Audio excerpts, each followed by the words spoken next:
Hi hello welcome back to இது வேறு level சமையல். இன்றைக்கி ஒரு ஸ்பெஷலான டிஷ் தான் நம்ம பார்க்க போகிறோம். நண்டு கிரேவி எப்படி செய்யறது தான் பார்க்க போகிறோம். வாங்க வீடியோக்குள்ளார போகலாம். நண்டு கிரேவி செய்ய போகிறோம். அதுக்கு தேவையான பொருட்களில் பார்த்துட்டு வந்துடலாம் வாங்க. 1/2 கிலோ நண்டு, 2 வெங்காயம் பொடியாக கட் பண்ணி வச்சுருக்கேன், கொஞ்சம் மல்லித்தலை, கொஞ்சம் கருவேப்பிலை, 1 ஸ்பூன் இஞ்சி பூண்டு விழுது, ஒரு 3 தக்காளியை அரைச்சி வச்சுருக்கேன், பட்டை, கடுகு, ஏலக்காய், கிராம்பு 2, தேங்காய் விழுது 1/2 ஸ்பூன், மிளகாப்பொடி 1/2 ஸ்பூனு, மல்லிப்பொடி 1/2 ஸ்பூனு, மஞ்சப்பொடி 1/4 ஸ்பூனு, மிளகுத்தூள் 1/2 ஸ்பூனு, உப்பு தேவையான அளவு. அடுப்பை பற்ற வச்சு கடாயை அடுப்பில் போட்டுக்கலாம். ஒரு 3 ஸ்பூன் எண்ணெய் இதில் ஊற்றிக்குவோம். 1/2 ஸ்பூன் கடுகை போட்டுருவோம். பட்டை, கிராம்பு, ஏலக்காய் இதையும் போட்டுக்குவோம். கடுகு பொரிஞ்சிருச்சு. இப்போ வெங்காயத்தை போட்டுக்கலாம்.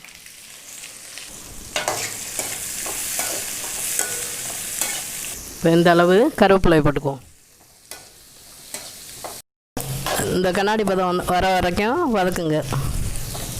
வெங்காயம் வதங்கிடுச்சு. இப்போ இந்த ஒரு டீஸ்பூன் இஞ்சி வெள்ளப்பூட போட்டுக்கலாம். இதுவும் நல்லா வதங்கணும். இப்போ இஞ்சி பொடி விழுது 1 நிமிஷம் வதங்கிடுச்சு. இப்போ அரைச்சி வச்ச தக்காளியை போட்டுக்கலாம்.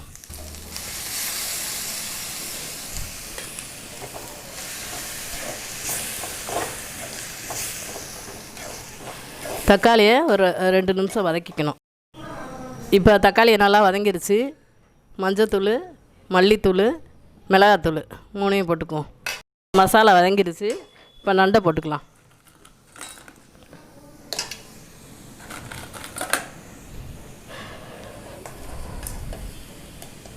புயல் வந்ததால் நண்டு பெருசாக ஒன்றும் கிடைக்கல, இந்த அளவுக்கு தான் கிடச்சிச்சு.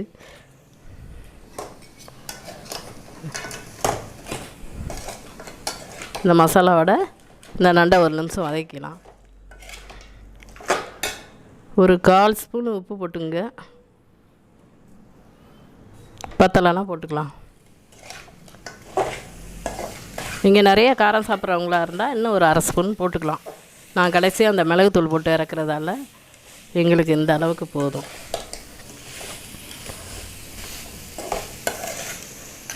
இந்த 2 டீஸ்பூன் தேங்காய் விழுதில் ஒரு 1/2 ஸ்பூன் சோம்பு போட்டு அரைச்சிருக்கேன், அதையும் போட்டுக்கலாம்.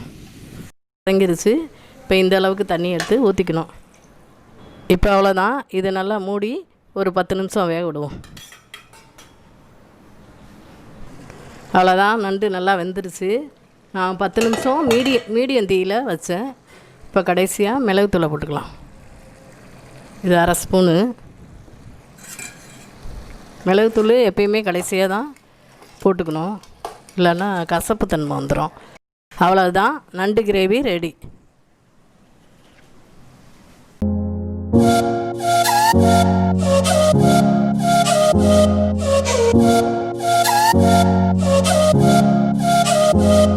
ஃபைனலாக இப்போ நம்ம நண்டு கிரேவி ரெடி ஆயிடுச்சு.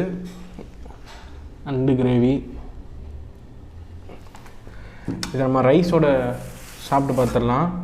அதோடு சேர்த்து நம்மகிட்ட மிளகு ரசமும் இருக்குது.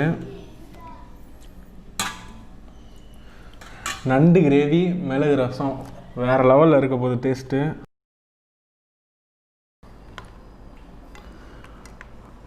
டேஸ்ட் பண்ணி பார்த்தலாம்.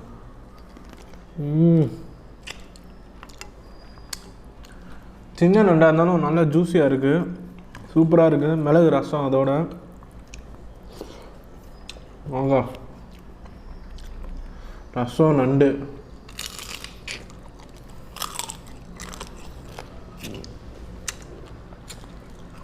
தாறுமாறாக இருக்குது. இப்போ இருக்கிற கிளைமேட்டுக்கு இதுதான் கரெக்டான சாப்பாடு. மிளகு ரசம், நண்டு கிரேவி. நண்டு கிரேவி பொதுவாகவே சளிக்கு நல்லது அப்படின்னு சொல்லுவாங்க. இப்போ சளி பிடிச்சாலே பயமாக இருக்குது, கொரோனான்னு சொல்லிடுவாங்க. இதெல்லாம் சாப்பிட்டா அதுலேருந்து தப்பிச்சுக்கலாம். ரொம்பவே அருமையாக இருக்குது. வேறு லெவலில் டேஸ்ட் இருக்குது நண்டு. அதோட அந்த கிரேவியும் சூப்பராக இருக்குது. கிரேவியை சூத்தில் போட்டு சாப்பிட்டா தாறுமாறாக இருக்குது. ஓகே காய்ஸ், இந்த வீடியோ உங்களுக்கு பிடிச்சிருந்துச்சுன்னா லைக் பண்ணுங்கள், கமெண்ட் பண்ணுங்கள், ஷேர் பண்ணுங்கள், சப்ஸ்கிரைப் பண்ணிடுங்க. பாய்.